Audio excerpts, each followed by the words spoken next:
Dans la dernière partie de nos émissions. Aujourd'hui, je vais aller très vite parce que ce sont des choses qui pouvaient passer peut-être inaperçues. On s'est dit, on va quand même placer un mot. Lumbishi est récupéré par les Ouazalendo. Depuis un certain temps, je ne parle pas de l'Est de notre pays parce que je trouve qu'il n'y a pas de sérieux. Notre armée n'est pas consciente de ce qui se passe. Quand je dis consciente, c'est-à-dire ils sont en train de jouer avec la vie de plusieurs. L'armée rwandaise ne vient pas en blaguant. Quand ils viennent, on leur a dit, ce pays-là, nous devons arracher ce pays-là aux Congolais. Ils sont déterminés, ils peuvent même mourir, ils savent qu'ils vont mourir, ils viennent. Mais notre armée, je ne sais pas si on leur dit la même chose que vous devez vous battre pour la sauvegarde de la souveraineté de notre pays. Leurs responsables, les officiers, tout ça, sont en train de fragiliser la morale de nos militaires.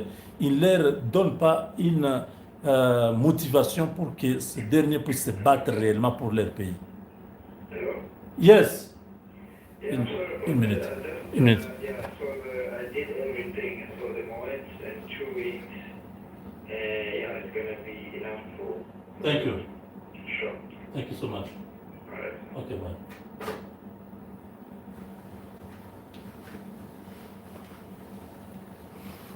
Donc, je m'excuse, je devais répondre au téléphone. Alors, si la chaîne de commandement, comme nous le disons, est dysfonctionnelle, notre armée, c'est comme des enfants orphelins. Ils n'ont pas de parents. C'est ça ce que ça veut dire. Les militaires vivent un calvaire en étant en brousse là-bas parce que leur chef, leur commandant détourne l'argent, détourne la nourriture, détourne presque tout pour les décourager. Quand les militaires se retrouvent qu'ils n'ont pas de renfort, ils n'ont pas de soutien aérien et tout ça, ils le décrochent, ils se retirent, ils fuient. L'armée rwandaise, ils peuvent mourir là, demain ils reviennent encore. Donc c'est pourquoi je dis que nous ne sommes pas conscients. Les autres sont conscients. Ils sont chez nous, ils s'imposent chez nous. Nous devons prendre la conscience. Nos militaires, quand ils sont là-bas, ils doivent prendre conscience que ce qui se passe ici, c'est la survie d'un pays. Donc, nous avons récupéré Lumbishi grâce au Ouazalendo. Et pourquoi je ne parle pas trop de ça? Je veux dire, on a récupéré Lumbishi. Le soir, on nous dit, nous avons perdu Lumbishi. C'est ce qui me fait mal. Depuis un temps, si vous remarquez, je ne parle que du Rwanda, de l'extérieur, de la géopolitique. Je n'entre pas trop dans la guerre à l'Est parce qu'à un moment donné, ça m'a vraiment rongé à l'intérieur. Je dis, mais c'est quoi cette histoire? Vous récupérez 5 villages, demain, ils viennent, ils vous chassent, ils récupèrent 10 villages. Donc, vous perdez même les villages qui étaient sous votre contrôle. Et ça doit s'arrêter. Ça doit vraiment s'arrêter. Aujourd'hui, en plein jour, à Bunia, ça m'a fait mal. Les hommes armés ont fait irruption en pleine ville, en plein jour, ce n'est pas la nuit. Ils ont tiré au rafale à quelques pas de là où il y avait les militaires. La population a pleuré. La population s'est dit, quel malheur arrive à Bunia. Bunia était devenue une ville paisible sous le général Luboyan Kachama. Depuis qu'il est parti, Codeco danse. C'est comme à l'absence du chat, les souris dansent. Codeco vient, ils viennent même défier l'armée sur place en Ituri. Ils viennent faire des vidéos, ils se filment, ils disent, nous avons pris les armes et tout ça, nous allons... Mais ça c'est... On est en train de voir quoi là? Il y a eu l'attaque du côté de la littorale. Il y a eu des militaires congolais qui ont été tués. Parce que maintenant là, le commandement qui est là est complice. Tout a été boutiqué. Nous avons dit qu'il y a 3 messieurs qui sont autour du président Tshisekedi, qui lui ont donné des conseils, genre il faut enlever le Boya, il faut placer une autre personne parce que le Boya crée des groupes armés. 5 ans passés là-bas, le Boya n'a pas cédé, il n'a pas laissé. Au contraire, Mahagi, Djougou, partout là-bas, il y avait la sécurité. L'Ouganda tentait de faire les forcing pour entrer, pour s'imposer. Le Boya a dit pas question, vous devez vous retirer. C'était une confrontation qui était évitée de justesse. Parce qu'il avait dit, si vous tenez à entrer, en tout cas, vous devez d'abord vous assurer que je ne suis pas là pour que vous puissiez prendre Bunia. Le fils de Museveni, un péreux, un homme qui ne peut même pas aller en guerre, un fils à papa qui a grandi dans la facilité, il se moquait de nous, il disait n'importe quoi sur notre pays. Hein, ils ont demandé le départ de Luboye et tout le monde sait, nous avons dit plusieurs fois, qu'ils sont en train de demander qu'on puisse déplacer Luboye. Quand nous avons vu Luboye partir, on s'est dit, le président Tshisekedi a cédé. Il a cédé parce qu'il ne pouvait pas accepter que si c'était quelque chose qui n'était pas dit, on pouvait comprendre. Mais le déplacement de Luboya a été précédé par la demande de l'Ouganda pour dire il faut que cet officier puisse partir de l'Ituri. Comment un autre pays peut demander à un gouvernement que l'officier là, celui qui est gouverneur là, doit partir? Donc, autrement dit, nous pouvons dire qu'on a fait le chantage au président. Parce que pourquoi? Si c'était même un autre, on pouvait comprendre. Les mêmes qu'on a dit qu'il puisse partir, finalement, le président l'a déplacé. On conclut comment? Qu'il y a des gens qui ont convaincu le président. Il dit non, monsieur le président, voilà. Ils ont donné des arguments. Et le président a trouvé que bon, de toute façon, il n'est pas le seul officier. Moi, je n'ai aucun problème pour le déplacement de Boya. Je suis d'ailleurs content. Parce qu'à un moment donné, j'avais fait même des vidéos où je disais, monsieur le président, il faut renforcer la sécurité de Jean Boya parce qu'il y a un plan pour son assassinat. Si c'est pour cette raison-là, je peux dire, ok, mais est-ce qu'on peut déplacer un général parce qu'on veut l'assassiner? La solution serait de renforcer sa sécurité. Oui, lui donner tous les moyens, les drones, les avions de chasse, tout ça, pour dire Soki Bomeki Tokoyindi Sangwa. Ce serait comme ça. Il fallait envoyer un message de dissuasion à l'Ouganda. Pas montrer la faiblesse. Que non, bon, voilà, on a accédé, on veut les protéger, on les déplace. Demain, ils vont exiger qu'un autre général qui sera aussi radical ou hostile à leurs intérêts, ils vont se demander, ils vont commencer à demander, non, maintenant on veut que le Premier ministre là quitte. Parce que nous ne voulons pas que le Premier ministre là soit là, sinon nous allons attaquer tel coin. On ne peut pas, monsieur le président, on ne peut pas demander à un pays d'exécuter la volonté d'un autre pays. Non. Quand, le jour où j'ai vu, on dit le Boya est remplacé, le Boya est parti, j'ai dit aïe. Même si on ne peut pas dire, on se dit le président a cédé à la demande de l'Ouganda. Bon, en échange, ils ont donné quoi? Parce que peut-être que nous, on n'a pas l'élément, mais je dis, s'il y a des choses comme ça, c'est qu'il y a une contre-valeur. Est-ce que l'Ouganda a donné un secret à Tshisekedi? Museveni a dit à Tshisekedi un secret? Est-ce que Tshisekedi a vérifié que c'est vrai ce qu'ils ont dit? Il a dit que non, la force de Kagame c'est telle chose. Donc enlever ces généraux-là, moi je vais vous dire comment vous pouvez coincer Kagame dans telle chose. Ou bien je peux vous donner aussi telle chose. Ça, je peux dire que ça se fait toujours. Quand vous entendez la chanson, ils ont partagé le monde, rien ne m'étonne, oui, c'est comme ça. Si tu me donnes l'Arménie, je te donne le Pakistan, quelque chose comme ça. Si tu m'aides à bombarder l'Irak, moi, je te mets les généraux de... Donc, il y a toujours ce genre d'arrangement. Est-ce que le Boya a fait partie d'un arrangement? On ne sait pas. Le président seul sait.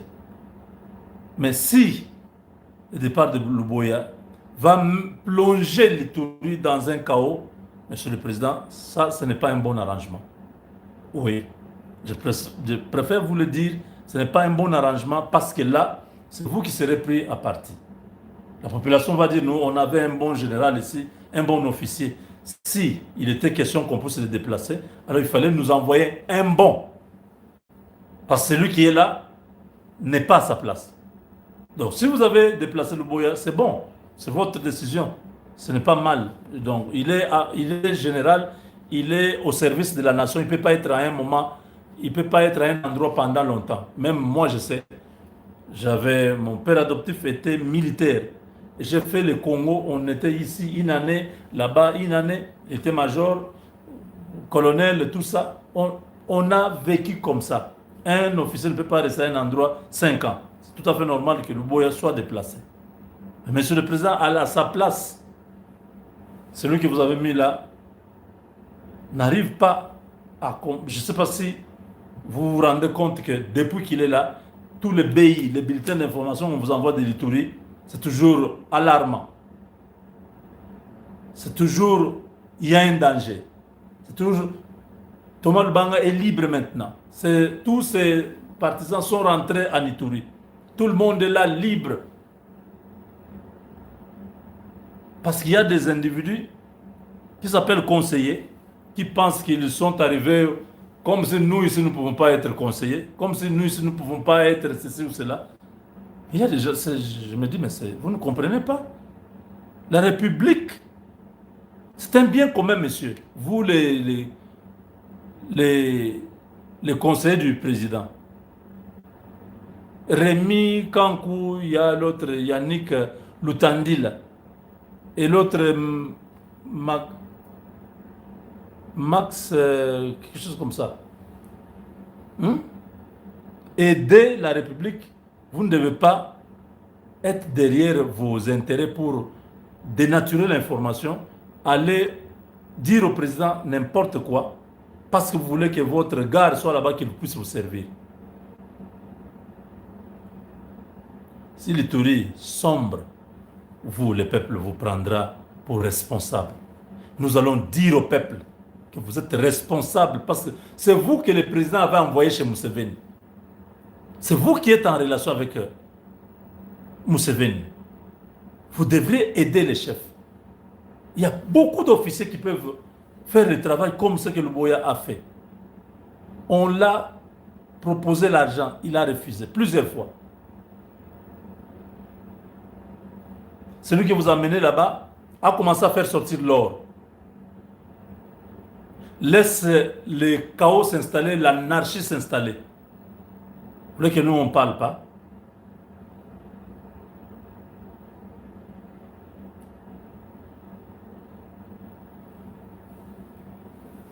Il faut faire très attention. Parce qu'il faut prier que rien n'arrive en Itourie. C'est ce que nous voulons.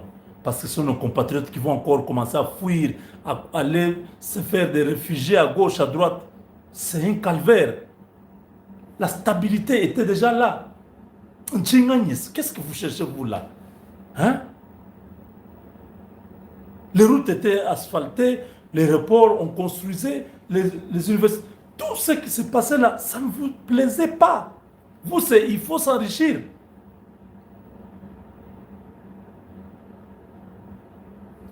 L'enrichissement là, vous êtes sûr que cet argent-là, vous allez utiliser ça? Tout ce que vous faites là, vous le faites sur le sang des innocents. Vous là, vous les trois là, vous parlez, vous continuez à concocter vos histoires à côté. Écoutez, je vous mets en garde. Vous ne me connaissez pas. C'est votre affaire. Ce que vous êtes en train de faire, c'est votre problème. vous allez demain vous rendre compte que c'était une bêtise.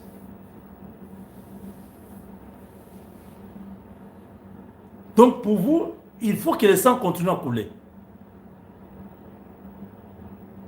Parce que vous avez besoin de vous enrichir. On ne s'enrichit pas sur la vie des autres. Travaillez normalement, gagnez votre argent. Vous êtes déjà des conseillers du président.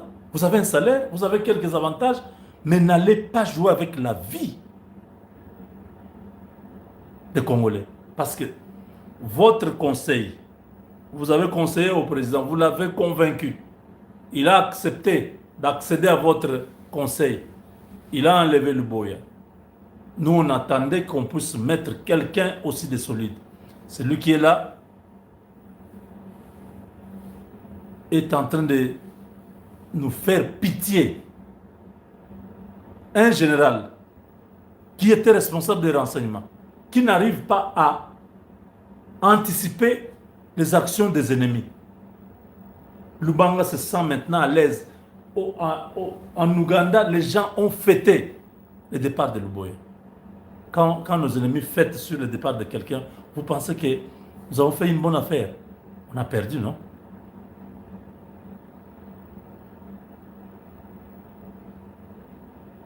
Quand un homme divorce de sa femme, les voisins sont contents. Vous pensez que c'est bon?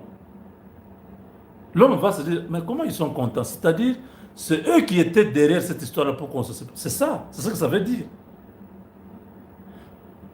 Comment l'Ouganda peut être content du départ de celui qui était leur ennemi? C'est-à-dire, ils se disent, ah, nous avons gagné, nous avons réussi notre coup. Maintenant, la voie est libre. Tous les cas. L'or va sortir, on va saigner l'Ituri. L'or va vraiment être pillé comme jamais avant. Je dis, monsieur le président, il est temps de protéger l'Ituri. C'est monsieur que vous avez placé là-bas, avec les commandants région, les commandants des opérations, tous ces gens-là, ils vont faire tomber l'Ituri. Nous aurons maintenant le Nord Kivu, le Sud Kivu et l'Ituri. À quoi sert de dire, de dénoncer, si à la fin, ce que vous avez dit là, c'est ce qui est arrivé? J'étais ici matin, midi, soir, Tumba Bamunda, Chiwewe. Enlevez ces gens-là. Non, vous exagérez, c'est le domaine militaire, vous ne maîtrisez rien. Aujourd'hui, Tumba Bamunda, Franck et Chiwewe, les autres sont en prison. Moi, je ne maîtrise pas l'armée, je ne connais rien de la défense, mais ces gens-là sont en prison. On ne parle pas parce qu'on est contre quelqu'un. Ces gens-là ont des responsabilités publiques. C'est pourquoi nous nous acharnons, nous dénonçons. Partout au monde, tout celui qui a une portion de pouvoir public, il doit être ouvert à la critique. Même si cela lui fait mal, il a le droit de la réponse. Ce qu'on vous dit, non, il ne faut pas, ce domaine-là, il ne faut pas dire, il ne faut pas parler. Moi, je ne suis pas dans votre logique-là.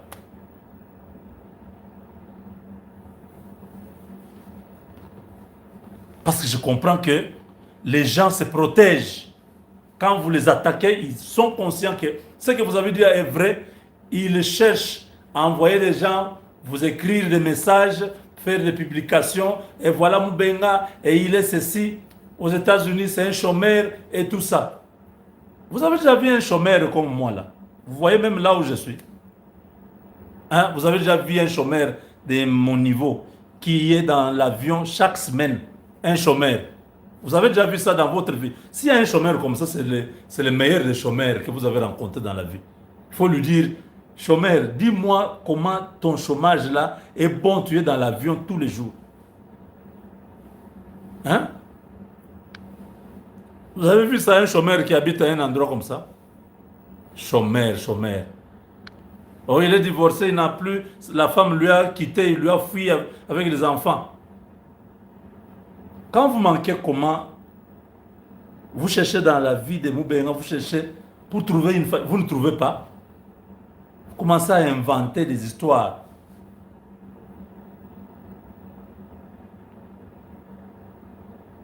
On ne va pas vous laisser. Détrompez-vous. Vous pouvez avoir vos relations avec le président de la République.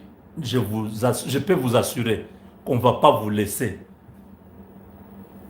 On va voir comment vos relations vont vous protéger à ces endroits-là. Avant vous, vous savez combien Tshisekedi a déjà mis de côté. Vous ne vous rappelez pas de l'histoire là où il a voyagé avec les conseillers jusqu'en Suisse. Les conseillers pensaient qu'ils sont toujours conseillers, mais ils arrivent à l'aéroport. Ils voient des messages, on leur a dit que non, il y a des ordonnances qu'on a lues à la RTNC, vous n'êtes plus des conseillers du président. La garde rapprochée du chef leur dit non, non, vous n'avez plus accès au président, vous n'êtes plus en fonction. Vous n'avez jamais entendu ça. Vous n'êtes pas les premiers. Vous êtes plus que Fantomas Beye, François. Vous êtes fort plus que Nicolas Kazadi, vous là. Quand je vous regarde, vous trois là, vous ne pesez pas. Nicolas Kazadi. C'est les hommes, comment on dit, les bras droits ou les hommes forts du régime. Nicolas est parti des finances, vous le savez, non? Je peux vous citer autant que vous connaissez qui étaient là. Regardez-moi ces gens ici.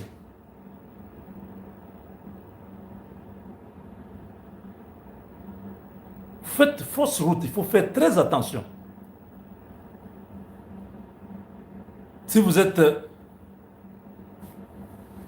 en train de penser que non, c'est juste les gens qui font du bruit, vous ne serez plus conseiller.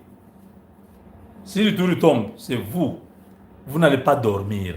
Bon là, la tête, on va dire à tous les Congolais que c'est vous qui avez amené le chef à prendre cette décision-là. Le chef ne connaît pas tout. Il vous a envoyé dans une mission, vous ramenez les informations, voilà, là-bas il y a multiplication de rebelles et tout ça.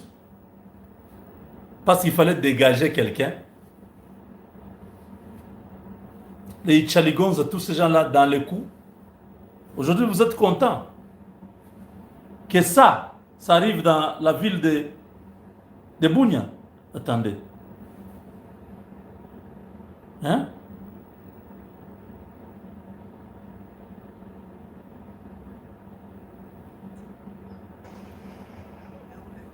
Regardez ça.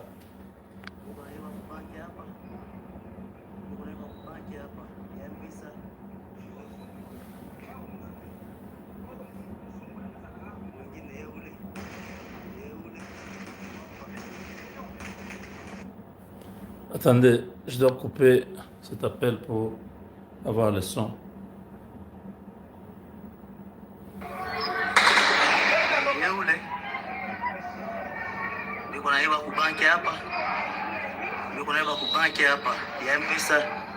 Les hommes armés surgissent pendant le jour. Ils tirent. C'est ça le Touri. Est-ce que Bozo Mona?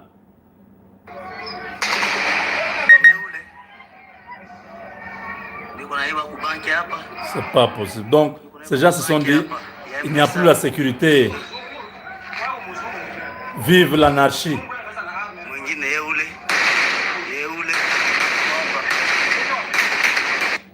Ah. Je vous dis, vous là, si l'Ituri tombe, si par malheur Thomas Lubanga prend l'Ituri, non. Je sais qu'il ne sera pas insulté par le peuple, non. On ne va pas permettre. C'est vous que le peuple s'occupera. Parce que les gens vont, non, non, c'est le président, c'est lui qui a pris la décision. Oui, il a pris la décision, il a des conseillers. Il ne connaît pas l'Ituri. Il a envoyé les gens, faites-moi les rapports. Il gère le Congo, il gère beaucoup de choses. Quand vous faites confiance, vous l'induisez en erreur. Demain, il y a une conséquence. Vous devez subir cette conséquence-là. On ne va pas faire. Écoutez, Bossambela, priez que rien n'arrive à l'Ituri.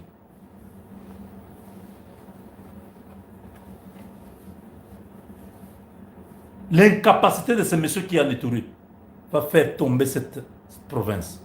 Si on ne prend pas une décision maintenant, de le faire partir, d'amener quelqu'un de rigoureux, de courageux comme Luboye. Un vrai Mungala là, qui peut s'asseoir là-bas, dire ici c'est le Congo. L'Ouganda n'a pas le droit de mettre ses pieds. Nous avons besoin des officiers comme ça. Qui inspirent la terreur, qui inspirent le respect. Pas quelqu'un un commerçant lui a acheté un véhicule. Est-ce qu'un gouverneur de province a besoin qu'un commerçant puisse lui acheter un véhicule? Il a un budget de la province, il a tous les moyens. Quel véhicule un particulier peut lui acheter? On lui a acheté une parcelle. Dans les quartiers, il paie des Bounia à 700 000 $. Ce monsieur-là. Vous pensez que c'est un type comme ça? Il peut avoir la personnalité? On le contrôle déjà. Il est déjà tombé dans leurs mains. Pourquoi vous n'aimez pas le Congo? Je ne suis pas de Bounia, mais je suis congolais. Ça me fait mal de voir ce qui se passe là-bas.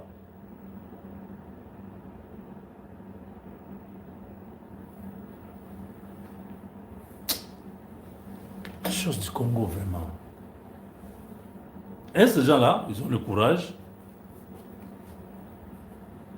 de payer les gens, de menacer les gens. Vous, attendez.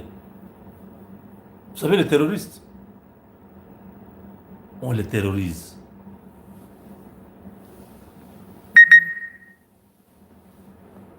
Vous n'avez aucune idée. C'est bien. Allez-y. On est au courant. Mais vous allez payer pour ce que vous avez fait en Ituri. Là, vous exposez près de 3 millions de personnes dans cette province-là. Vous imaginez? Parce qu'il y a l'or que vous devez bénéficier. C'est quoi le bien de ce monde? Des histoires qui vont disparaître. Combien de gens sont morts, ont laissé les biens derrière eux? Des maisons, toutes ces maisons que vous voulez construire là, beaucoup vont faire des AVC, beaucoup vont mourir de maladies sans guérison. Parce que le sang des innocents crie. L'argent là, vous n'allez pas manger ça. Je ne parle pas de ces trois-là, je parle de tous ces Congolais qui sont aux affaires, DG, ministres, conseillers, généraux, colonels, vous qui êtes aux affaires. Si vous complotez contre la République, le sang coule, vous bénéficiez de ce sang-là. Vous voulez que la guerre ne s'arrête pas pour que l'argent continue à sortir. Le sang-là qui coule, vous ne dormirez jamais en paix. Moi, la dernière chose que je demande au président, monsieur le président, il est encore temps. C'est vrai. On peut vous avoir induit en erreur. On peut vous avoir donné des informations parce que vous l'avez dit vous-même. Que quand j'ai dit je retire ou je demande pardon ou je m'excuse, quand j'ai parlé d'escarmouches, je n'avais pas de bonnes informations. On m'avait induit en erreur. Vous avez reconnu ça. Monsieur le président, c'est ça votre force. Quand vous reconnaissez votre erreur, dans ce dossier de l'Ituri, on vous a aussi induit en erreur. N'attendez pas que demain vous puissiez demander aux Ituriens pardon ou aux Congolais pardon. Il est temps que vous puissiez trouver un officier fort qui peut aller en Ituri. Il n'est jamais tard pour mieux faire. Vous le remplacez, celui-là rentre à Kinshasa, vous placez celui-là, même un colonel, vous lui donnez toutes les responsabilités. Nous sommes en état de guerre là-bas, non? C'est l'état de siège. Donnez-lui les moyens, donnez-lui les hommes, les équipements, l'artillerie, donc l'aviation, tout ça. Donnez-lui qu'il soit là-bas. Museveni ne va pas se sentir à l'aise. Celui qui est parti là, monsieur le président, nous courons un risque si dans un mois, ce monsieur-là est toujours en Ituri, nous risquons de commencer à dire ah, l'Ituri est tombé, il faut commencer maintenant. Ils sont en train d'avancer vers Bafouassende, ils sont en train de partir vers Isiro. Maintenant, c'est la province orientale tout entière qui est enflammée. Monsieur le président, nous ne voulons pas arriver à ça. Stoppez ce monsieur-là maintenant qui rentre à Kinshasa. Donnez-lui une responsabilité à l'état-major ou bien aux archives de l'armée ou à la logistique ou à l'administration. qu'il soit à Kinshasa. Ça, ce n'est pas un homme de guerre, ce n'est pas un homme de terrain. Trouvez un guerrier. J'ai parlé du général Adjanga. Voilà des gars. Vous voulez envoyer un équatorien, un forestier, ou bien le colonel qui est dans les montagnes là-bas. Vous le prenez, vous le placez là-bas. La terreur va changer de camp. Il y a plein de bons officiers qui peuvent remplacer ces messieurs-là. Lui, il est là-bas comme un affairiste. Tout le groupe de ceux qui sont là, les mois d'Anvita, tous ces gens-là, ils ont soutenu ces messieurs-là. Parce que lui, au moins, en tout cas, ça va marcher. Le Boya avait tout fermé. Envoyer quelqu'un comme le Boya, dur, pour protéger cette province-là. La province est fragile, est vulnérable. Les messages que nous recevons, les gens pleurent, ils se disent que ce n'est pas possible. En plein jour, des hommes armés surgissent, opèrent et partent en toute quiétude. Non.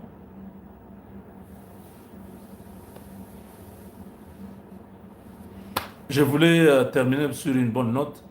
Le président Tshisekedi a officié une cérémonie de la construction de l'avenue, je crois que c'est le boulevard, hein, boulevard Etienne Tshisekedi qui prend le boulevard triomphal et qui entre vers le camp Kokolo, qui continue jusqu'à Bandal là-bas.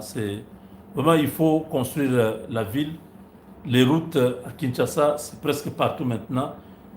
C'est ça qui va valoriser encore cette ville qui était en train de se mourir.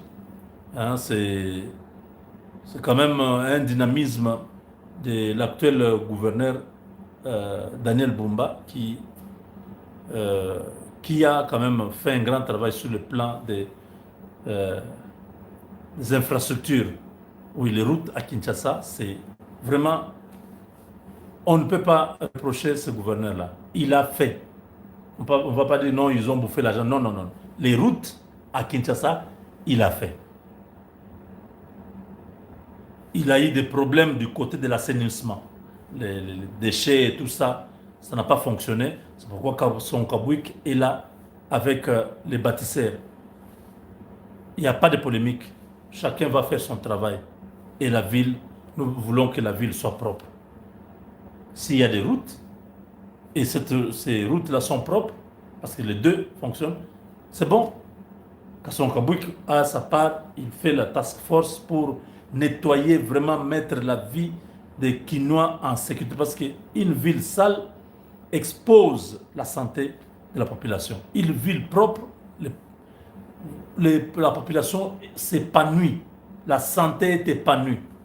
Mais les routes, non.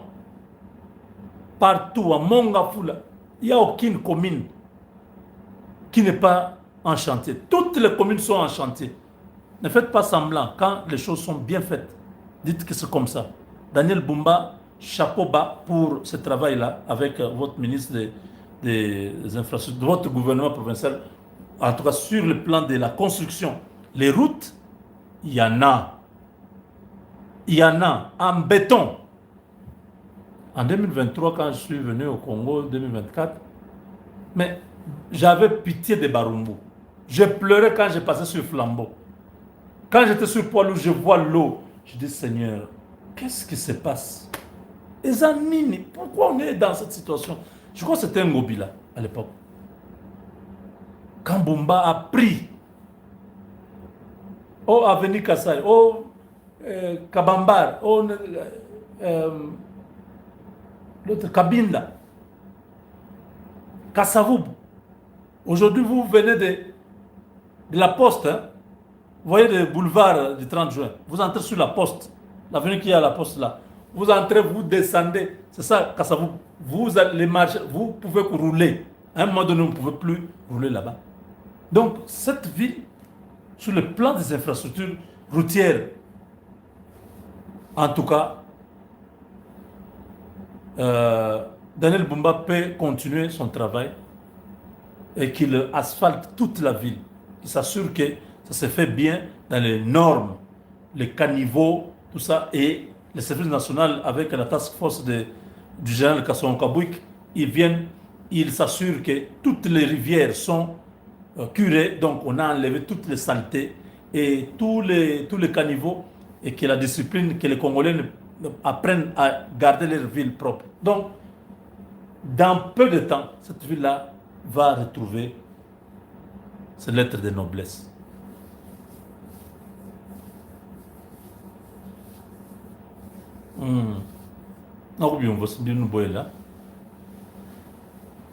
Avec Dieu, nous sommes vainqueurs.